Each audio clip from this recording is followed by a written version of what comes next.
Come on in. Our privilege to have a missionary with us this morning, and he'll be teaching Sunday school and then preaching during the 11 o'clock hour. And some may have seen the projector set up. We're not watching a movie for church this morning. We get to have a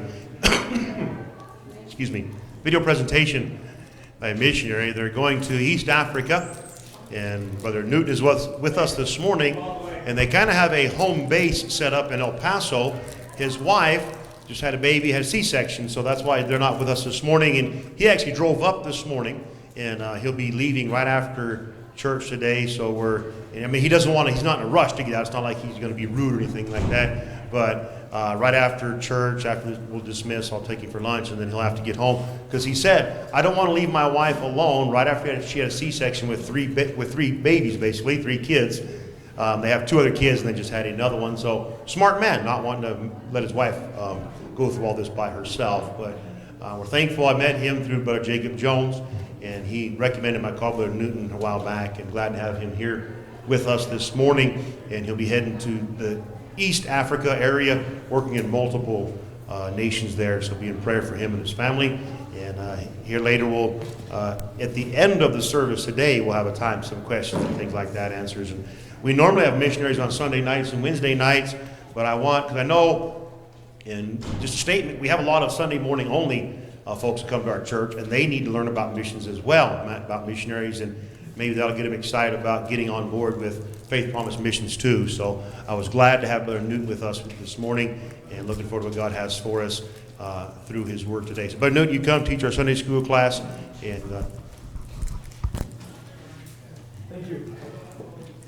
I'll get into our ministry at the end of the service. So because of our ministry and how unique it is and the kind of areas that we work with, we can't be live streamed with what we do. But we work with, in the region of East Africa, there are 9 countries there. We work with closed access countries where it's illegal to have the gospel, countries where missionaries aren't allowed to be in. And God's doing a great work over there already, and we're excited. We are at almost 90% of our support, so we should be hopefully moving to the field permanently by August 31st, first week of September. Around that time, we're excited. We're almost done with raising our support. We're excited. If you will, turn in your Bibles to Luke chapter 5. Luke chapter 5. I was telling your pastor, my goal every time I go to a church, obviously my job right now is to raise support so we can go to the field. But every time I go to a church, my goal is to help stir the hearts of the people for missions and for service for Christ, whether that be in the local church or they go abroad to the mission field. So we have seen, since deputation, since we have started raising our support, we have seen over 30 people surrender to missions, ranging from older teenagers, young adults, married couples. I had a 40-year-old couple also surrender the mission field as well since we started deputation. So my goal is to not only raise the support, but also give you something from the Scripture to stir your hearts for Him. Now that's the goal. It would be very sad for me to go to all these churches and speak in all these churches and do nothing more than just raise my support. So I want to give you something from the Bible, something that's going to help you, something that's going to stir your heart. And then this passage of Scripture is a very common story. Most people know this story. This is one of my favorite stories in the Bible. And in Luke chapter 5, verse 17, it says, "And it came to pass on a certain day, he was teaching, that there were Pharisees and doctors of the law sitting by, which were come out of every town of Galilee and Judea and Jerusalem. And the power of the Lord was present to heal them. And behold, men brought in a bed a man which was taken with palsy, and they sought means to bring him in, to lay him before him. And when they could not find by what way they might bring him in, because of the multitude, they went upon the housetop and let him down through the tiling with his couch into the midst before Jesus. And when he saw their faith, he said unto him, Man, thy sins be forgiven thee. And the scribes and Pharisees began to reason, saying, Who is this which speaketh blasphemies? Who can forgive sins but God alone? But Jesus perceived their thoughts. He answering, said unto them, What reason ye in your hearts? Whether it's easier to say, thy sins be forgiven thee, or to say, rise up and walk. But that ye may know that the Son of Man hath power upon earth to forgive sins. He said unto the sick of the palsy, I say unto thee, arise, take up thy couch, and go into thine house. Let's pray. Dear Lord, thank you for this day. Thank you for what you've done for us. Thank you for this church that is here, Father. Thank you for allowing us to be able to open your word freely, Father. That we have no worries of what's going to happen if we study your word and coming to church, Father. Thank you for allowing us to be able to have your word. Lord, I pray that you touch this time that we have for the Sunday school hour. Thank you for what you've done for us and all you're going to do for us. In Jesus' name, amen. So the title of this is Getting the Job Done.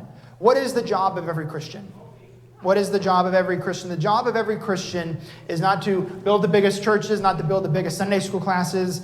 It is not to have the nicest facilities. It's not to have the greatest job or the most well-paying job. The job of every Christian is simply to get the gospel to every single creature. Amen. A phrase that we use, a motto that we use in kind of our ministry phrase that we have in our ministry is the gospel is only good news to those who hear it. Right. It's amazing news to us. We get to hear it day in and day out. We hear it. It's amazing news to us. We get to go to heaven because of it. But it's not great news to your neighbor that's never heard the gospel. It's not great news to the people abroad that's never heard the gospel. It is better for the gospel not even to be a thing than to never hear the gospel. Because for them, when they die without hearing the gospel, they spend an eternity in hell. Amazing news to us is not great news to them until they hear it.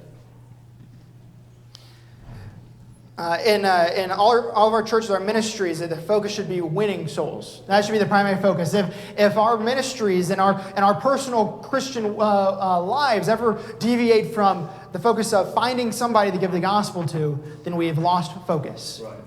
Right. God's heart, God's heartbeat is missions. Yeah. And I don't necessarily mean missions, foreign missions. I mean missions in general and getting the gospel to everybody. That is God's heartbeat.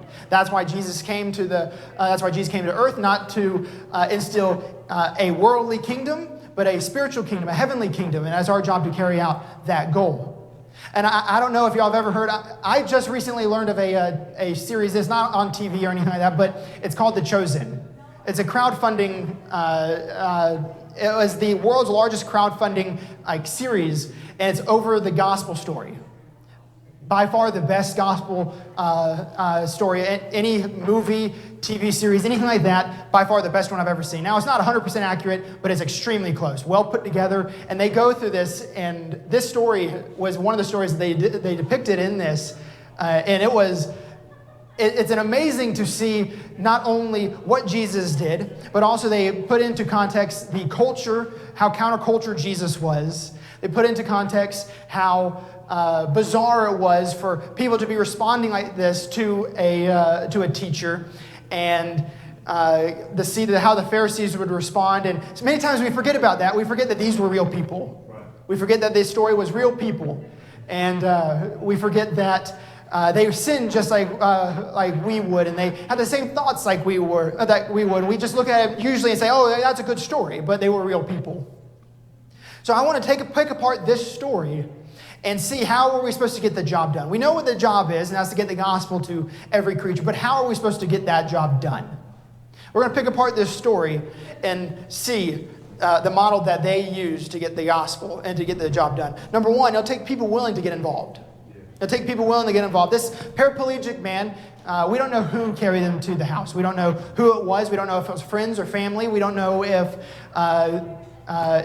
they knew him. It could be a complete stranger. We have no idea. Maybe they saw him day after day as they walked the streets and they saw this man just begging for help, and they decided one day, we're going to get together and help this man. Now, it wasn't a one-man job. This is not just one man got up and said, okay, I'm going to pick him up and carry him. Because a person, just complete dead weight is heavy. It wasn't a one-man job. It was multiple people that got together. They got involved. They said, there is Jesus here in this area, and Jesus has performed miracles, and we believe that he is the Christ. So we're going to do what we can and what we need to get the gospel, get him the help he needs. It was people coming together, willing to get involved, to say, we're going to get together for this one job to get the help. Let me ask you, is your friends and family worth you getting the gospel out? I'm a first-generation Christian. I got saved when I was 14. My dad was an atheist. Half my family on my dad's side was an atheist. And I was the first one saved. My brother was the second one saved, and it could have been very easy for me to say, you know, I'm a teenager, I don't know the Bible that well. That was the first time I ever heard anything about the Bible was when I was 14. Could have been very easy for me to say, you know, I'm not even going to try to do that. They're going to make fun of me, they're going to mock me, and they did. It would have been very easy for me to say, you know, that's not my job. I will send my pastor to the house. But because we tried, I'm not saying it's me. I'm not saying it was my fault because of me. But I've gotten to lead many of my family to the Lord, including my parents, because we decided to do what we can and decided to get involved for our friends and family. I still have lost family, and it's my job to make sure they get to hear the gospel. It's not somebody else's job to make sure my family hears the gospel. It's my job. Next, is the world worth it for you? Is the world worth you getting involved? Is your neighbor that's never heard the gospel, your coworker that's never heard the gospel, are they worth you giving them the gospel? Is their soul worth it to you? And one thing that I've come to terms with, because I was very timid. I did not like speaking in front of people. I did not like talking to people. I was very introverted, and now God's kind of given me a different kind of personality where I do well in groups now. But originally, my natural personality was never like that. And for me to give the gospel to somebody was a big deal because it terrified me. But I came to terms with that, and that changed when I was about 16, 17, when I heard a pastor preaching about the value of a soul.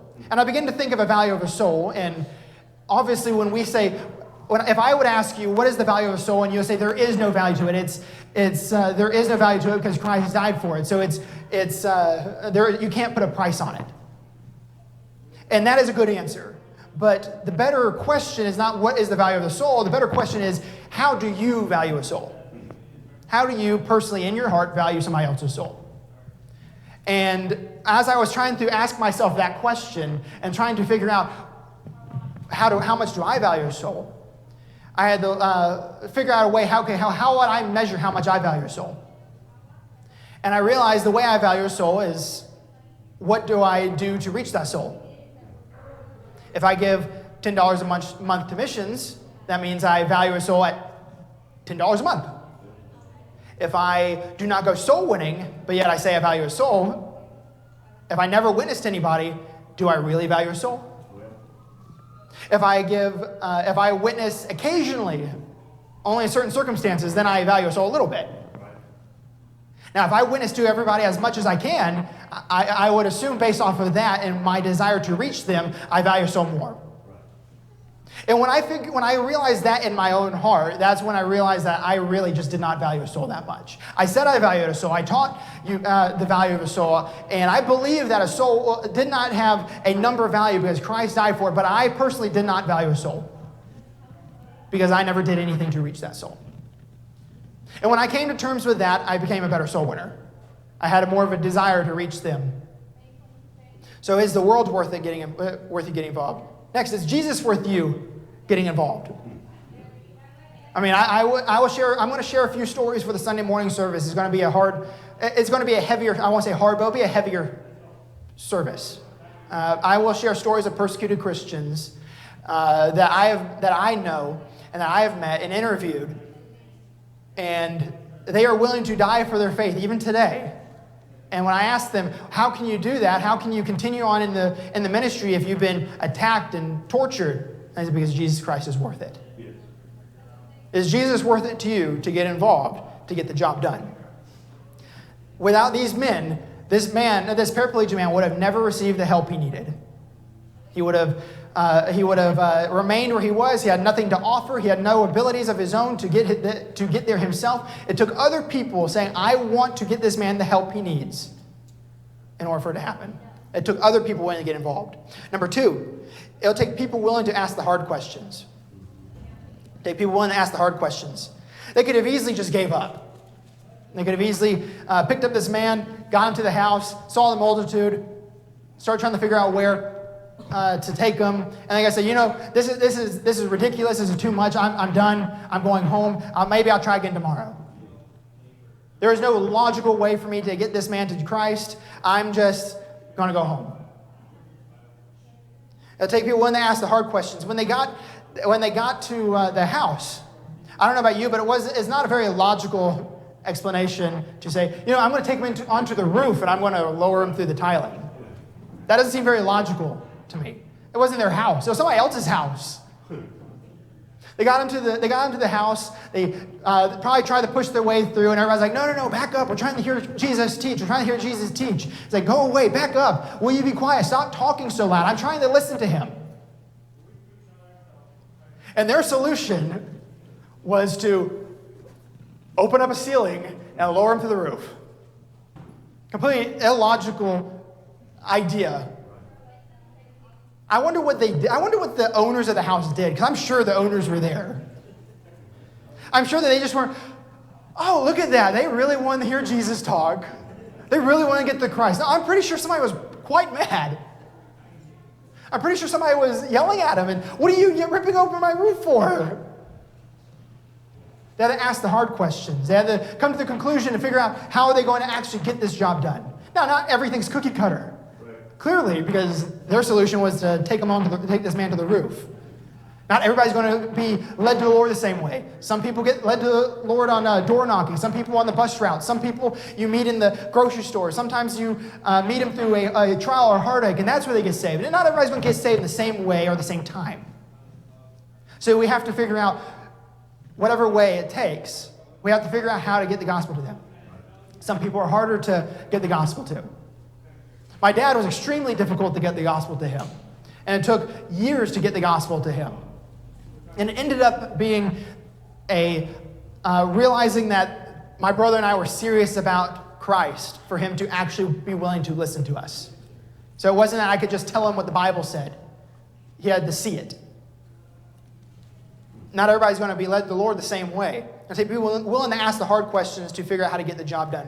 Number 3, it'll take people willing to use what they have. So these people took this man to the house. They took him. They decided, okay, we're going to take him up to the roof. Now, maybe there was a staircase to the roof, like a lot of the architecture, like a lot of the houses were designed back then. Maybe they had a staircase to the roof of the house. Maybe, I don't know. Maybe they climbed up to the roof and they pulled him up by the rope. I don't know. They used whatever was there. And then they got him to the roof and they said, okay, well, how are we going to open up the ceiling? Did they say, well, I don't have the tools. I guess we're done. I guess we're going home. Did they say, okay, well, I'm not equipped for this job. I don't do construction. I don't know how to rip open the ceiling. So I guess I'm not going to do anything. Did they say, well, this job isn't for me. Somebody else will be better at this. Did they say, well, what? Hold on, guys. Let me go home. Let me run and grab my tools so I could open up the roof. They just used what they had. Whatever they needed to get the job done in that time, God provided them.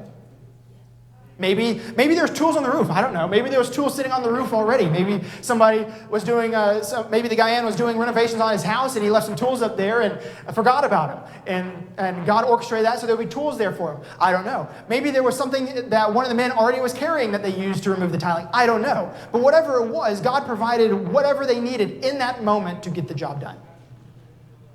You say, well, I can't serve Christ because I don't want to do that because I'm not equipped. Just follow whatever God told you to do and he'll equip you along the way. I'll tell you one thing, our ministry I was never equipped to do the kind of ministry that we have now working with persecuted churches. That was not something I was equipped to do. But it was a door that God opened. I saw a need. I went through the door and then God has slowly started equipping my family and I for this ministry. He'll equip you along the way. So you just be willing to use what you have. Just be willing to use what you have. Number 4, it'll take people willing to stand against persecution. It'll take people willing to stand against persecution.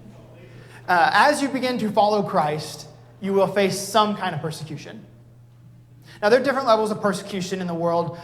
Some people in other parts of the world receive far worse persecution than we'll ever imagine. But no matter what kind of work you do, you'll always face some kind of persecution. You'll face some kind of persecution from coworkers, friends, family, strangers. Because as you begin to follow Christ, people resent that. And they persecute you not because of you. They persecute you because you begin to resemble Christ.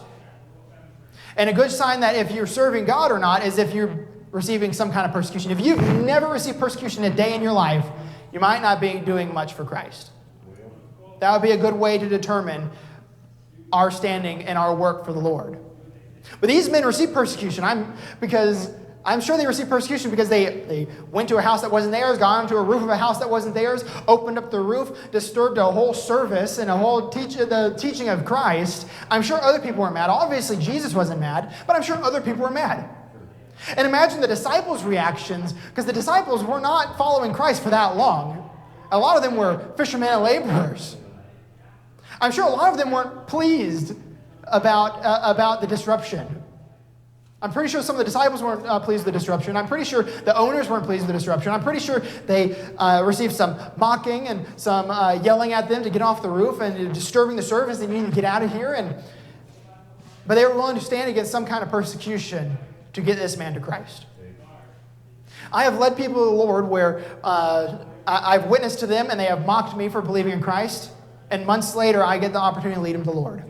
They persecuted me, mocked me, made fun of me, my belief in the Bible, and I continued on, and one day they did get saved.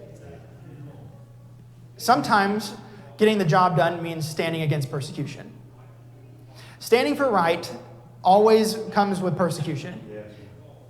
The longer you stand for right, the longer you stand for truth, the more public you stand for truth and right, then the more persecution you receive. And that's just the way it is. I mean, Jesus never said that our life was going to be simple and easy when we followed him. On the contrary, Jesus told the disciples that they are sheep among wolves. And then he taught them as well that they're sheep for the slaughter. That you're going to face persecution. You're going to face heartache. You're going to face trials when you actually follow Christ.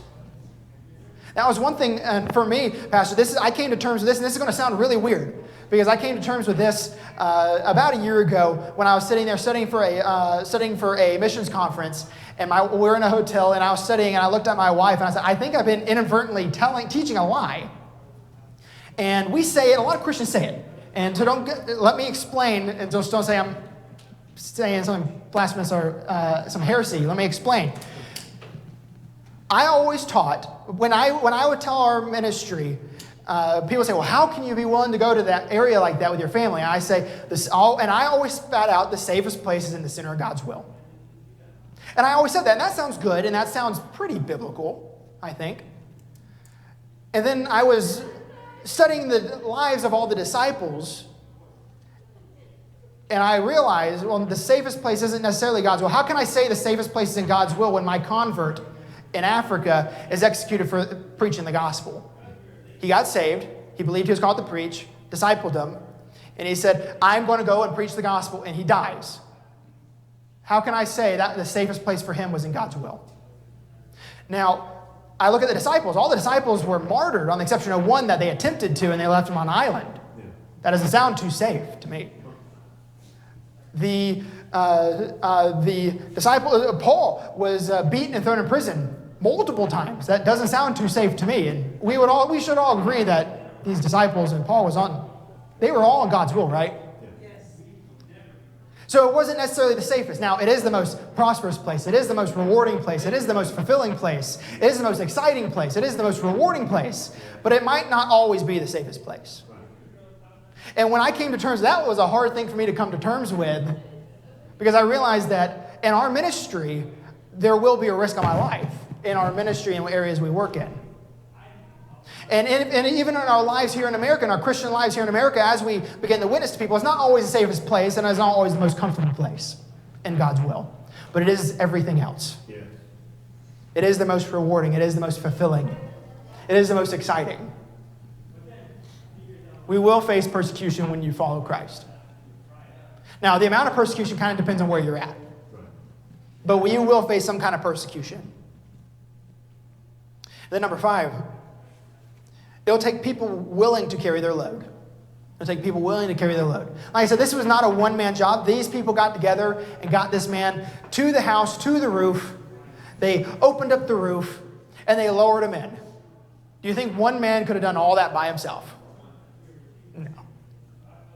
Let alone at least getting him up to the roof by himself, I'm pretty sure this one person, that would have had to be a really strong, muscular man in order to carry one person up to the roof and drop him down on his bed by himself. That would have been like supernatural strength right there. More than likely, there's multiple people. Took multiple people willing to come together, all doing their part, all carrying their load, doing their part in the ministry. Maybe one of them were stronger than the other, so they picked up the slack as they were carrying. One got weak and they swapped out, and one was tired and they swapped out. They said, okay, here, you're tired, we got to get him to Jesus. Let me go ahead and pick that up. You take a break, come on, just walk with us for a little while. Maybe they got him to, when they got to the roof, they said, oh, I don't have the tools. And another man said, you know what, I have something, and they used what they had. And the other people watched and just helped move the debris. Other people one person might have had a different talent or ability that they used in that instance and the other people didn't, but they were there and they were all cooperating. And then they all worked together to lower him in. I mean, I'm pretty sure if it was just one person, the likelihood of him just falling through the roof would have been pretty high. It would have had people willing to work together, not, okay, just drop him in really quick. No, they would have had to slowly work together and lower him in all at the same time, all at the same pace, to make sure he was level to get him into the room where Jesus was. They worked together and they cooperated together. In order to get the gospel to your city, to your family, and all around the world, it takes every single Christian to cooperate and work together for the same cause. You carry your load, I carry my load. And now in the role of missions, your load is to support missions. Mine is to go. Not everybody's called to go. And certainly not everybody's called to do the work I do. Not everybody's called to missions, not everybody's called to do what I do. My job is to go do that. Your job is to serve here and actively work here. Actively tithe, actively give, and give to missions. That's your job as far as missions goes. Now, why would I don't understand the concept of, I'll give to missions, but I don't sow one. I don't understand that. That doesn't make much sense to me. I'll pay somebody to go and reach somebody, but I'm not going to do it myself. But our job, and my job when I get there and we establish our first church, that will be a local church, and my job would be for us to support missionaries from that local church as well. It's a local church. And that was one concept I've been teaching African pastors for a couple of years now. And that's a concept they don't quite understand because we're the mission field. I was like, no, this is not your mission field. This is your local church. You have to support missions too. Yes. Whether it be a little bit, it has to be something. You have to support some kind. So with our role of missions, your job is to give to missions. My job is to go. And then I'm supposed to give to missions as well with our local church when we establish our local church. And as far as the ministry here, what is your role and what is your place here? When a person comes into church and walks the aisle and gets saved, it was not the doing of one person. It was not the doing of the preaching or the pastor. It was the person that invited them, the person that made them feel comfortable. It was the person that talked to them, made them feel comfortable when they came into the church. And it was the stirring of the music, and then it was the stirring of the Holy Spirit. And it was all those things working together to get that person to the point where they are ready to receive Christ. Our ministries is not a one-man show. There's no way we would be able to reach a city or reach anybody if we relied on just one person or relied just on ourselves. There are things about my ministry that I know I was never equipped for. And when God opened the doors for that, I said, okay, well, now I need to figure out what I need to do. So I started contacting as many people as I can, pastors, missionaries that have any kind of experience in these areas. Tell me what you did, because I have no idea. And I'm going to need your help to show me what's the best way to do this. Because I'm not the end all for knowledge. I don't know about you, but I'm not that intelligent. And then our ministries, our churches, our Sunday school classes, the bus routes, it's not going to just rely on us. It has to be on one of us. It has to be all of us working together. Right. It has to be each and every one of us getting involved, grabbing our part, whatever it may be, to get the gospel to every single person.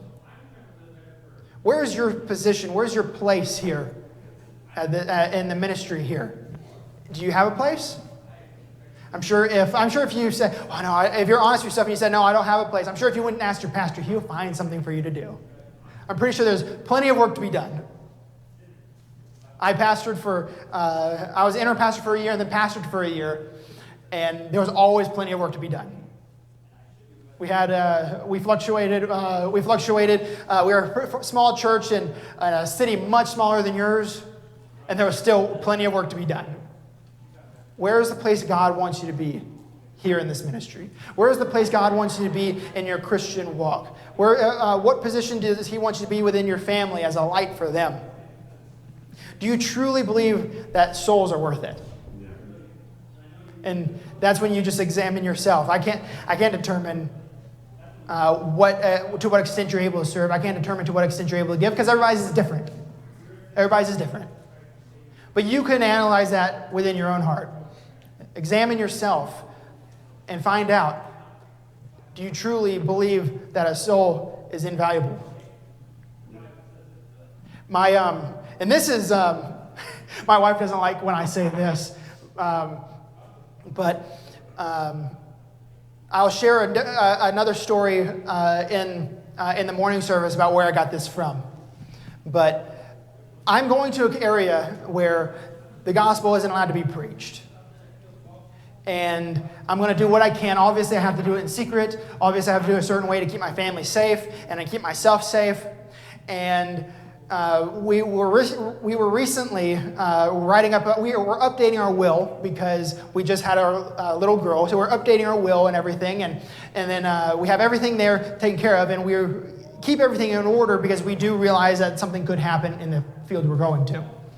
And I was talking to our friends and the people who get our children if something happens to us, and I said, they said, oh, you got everything here, and even the burial, even your funeral arrangements. And he said, that's kind of messed up. And I was like, well, we're just trying to be real about what we're doing in a reality. I was like, obviously, I don't expect to die, but I was like, it's always a possibility.